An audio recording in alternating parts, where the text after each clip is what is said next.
Ever notice how some people always have something negative to say, even in the happiest moments? It's like nothing is ever good enough. They're upset about something, and no matter what solutions that you present to them, they always find a problem for every solution. And you walk away from every conversation feeling a little bit heavier. If that sounds familiar, you might be dealing with a covert narcissist. And their chronic negativity, it's not random. It's a weapon. It's a habit because they've been having this worldview forever that it's now become them, but it's also used as a weapon, which is what we're talking about today. So hi everyone, Deanna King here for those who don't know me, and this channel is All Talk Narcissism and Codependency. So if after viewing this video and if it resonated with you, please do consider clicking that like button and subscribing, and thank you. Now on with the subject, the miserable coverts. They're never happy with anything. You point out to them something beautiful, like a painting or whatever. I mean, you're showing this to them because you obviously want to connect, right? They know that, and they are going to deny you any attention or acknowledgement that you mean anything to them by not being moved in what you're showing them. They're going to act uninterested, so that lowers your energy. It brings you down. The covert narcissist's chronic negativity is no doubt a classic trait. They tend to be pessimistic, critical, and they drain emotional energy by framing everything as hopeless or unfair. And this often serves to keep others off balance and maintain control. As far as the conspiracy theory angle that many of you may have heard about, it's not an official trait of covert narcissism, but there is an interesting overlap. Covert narcissists might be drawn to conspiracy theories because these narratives, they feed their worldview of victimhood and distrust. They reinforce their need to feel special or in the know. They feel above others for knowing things others don't. It also allows them to externalize blame onto shadowy forces rather than facing their own flaws. For example, blame governments for their own failures to keep jobs, because a lot of times they don't keep jobs.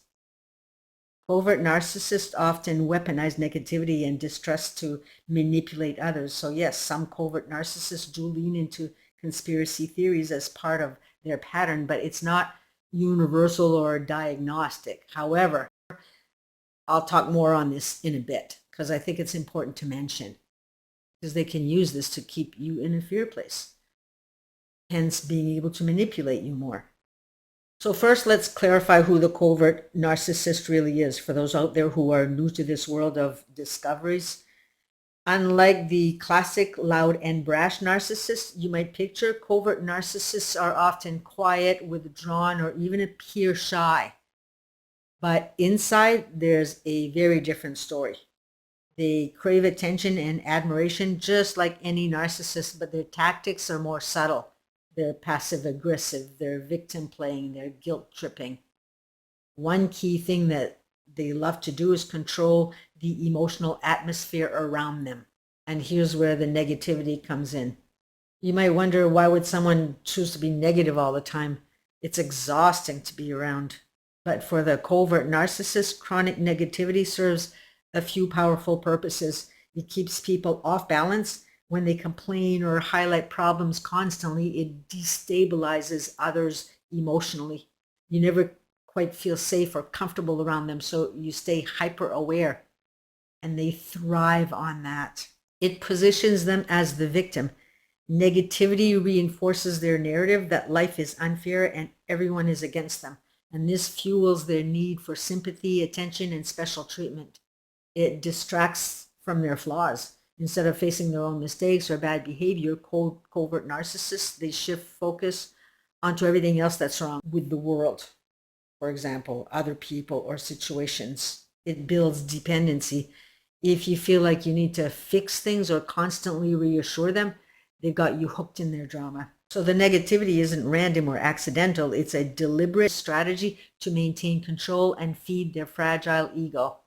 If you've spent time around a covert narcissist, you know how draining this negativity can be. You might start to feel hopeless, anxious, or like nothing you do is ever good enough. You're in a good mood and they come home and all of a sudden you can feel their negative energy. So much for your happiness. They want to crush your day. You might also notice that the covert narcissist rarely celebrates anything or offers genuine encouragement. Instead, they shoot down ideas, they warn of disasters, or they insist that nothing will ever change. And that persistent negativity can wear you down, causing self-doubt, confusion, and even depression. Conspiracy theories can be incredibly attractive to covert narcissists for several reasons. They reinforce the victim narrative. Conspiracies are all about secret plots and hidden enemies. And this fits perfectly with the covert narcissist's need to feel misunderstood, targeted, or persecuted. It justifies their bitterness and their blame, and they provide a sense of special knowledge. Believing in conspiracies can make someone feel in the know or superior to the average person. And covert narcissists, well, they love feeling special, even if it's through dark or dangerous beliefs. They externalize blame and responsibility instead of looking inward or owning their role in the problems. Covert narcissists can blame the system or the government or shadowy groups, anything to avoid facing their own flaws. They fuel paranoia and distrust, which is a form of emotional power. So if everyone else is lying or out to get them, they create an emotional fortress around themselves that keeps others at a distance. Perfect for maintaining control. Let me share a couple of examples to illustrate this.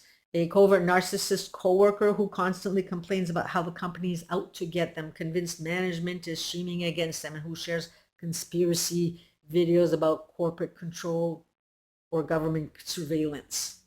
A family member who frames all world events as proof that no one can be trusted and uses that as an excuse to withdraw, isolate, or manipulate others through fear and doubt. And in both cases, their negativity and conspiratorial thinking aren't just quirks here. They're part of a bigger pattern of control and emotional manipulation. So what can you do if you're stuck around this kind of negativity or conspiracy-driven worldview? Well, for starters, you want to limit your exposure to their negativity. If they're in another one of their moods where you end up walking on eggshells again, instead, go enjoy a walk and blast some beautiful music in your headphones. Little things. Take yourself out for ice cream.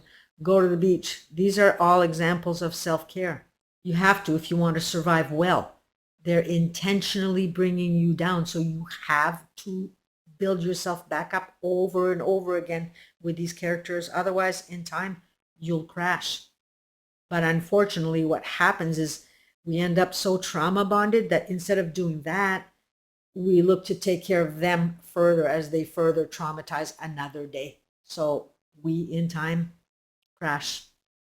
And when we do, we become a shell of who we once were. But there's always hope, though.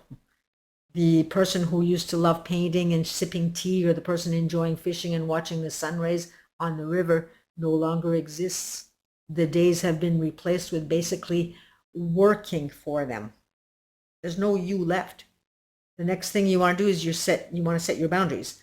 And as far as that goes, it feels impossible to set boundaries with narcissists, especially if you're already living with one.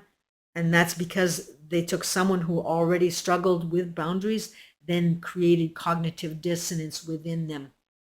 You became so busy trying to defend, calm, or control ridiculous situations, it left you no time to know exactly what you're feeling because they've taken up all your headspace.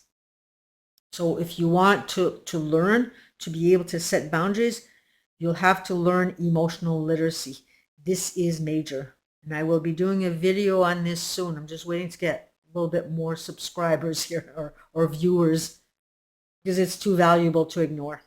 But anyway, once you learn to be literate, you then automatically start setting boundaries because you finally start seeing your values. The next one is about the one that's involved in conspiracy theories. And by the way, I kind of like to dabble into the conspiracy theories myself because I do find a lot of truth in that. But it's one thing to have knowledge about what's going on in the world. It's a whole other thing to be inundated by it. So if you're with a covert who's constantly into these conspiracy theories, do not try to reason or argue conspiracy theories with them. Their beliefs are not usually about facts or logic. They're trying to keep you afraid. And trying to debate only drains your energy and pushes the covert narcissist deeper into defensiveness, which they love. Now they're getting supply. Recognize it's about control, not truth. Their negativity and beliefs are a way to manipulate emotions, not an honest worldview. You don't have to take it personally. Next, you want to focus on your own emotional health. Practice self-care and grounding techniques. Limit your time around them when possible. Journal to get to know thyself. Those weren't just pretty words in passing. There is a deep truth in that. Knowing self leads you to understanding the whys, which leads to sometimes forgiveness and other times solutions to some issues you might be having. Understanding the covert narcissist negativity and conspiracy tendencies helps you avoid getting trapped in their toxic emotional cycle. It also validates your experience because feeling drained or confused around them is normal. Knowing the why helps you detach emotionally and protect yourself. So thank you for listening today. And if you've experienced the chronic negativity or conspiracy thinking of a covert narcissist, please know you're not alone. It's a confusing and painful dynamic, but awareness is the first step towards freedom. So if this video helped you understand your experience better, like I asked in the beginning, please like, subscribe, and share. And if you feel safe, do drop a note in the comment below sharing your story or questions that you might have. Or if you want to have me to do a video on a subject regarding narcissism or codependency. So take care of yourselves, and we shall see you in the next video. Bye for now.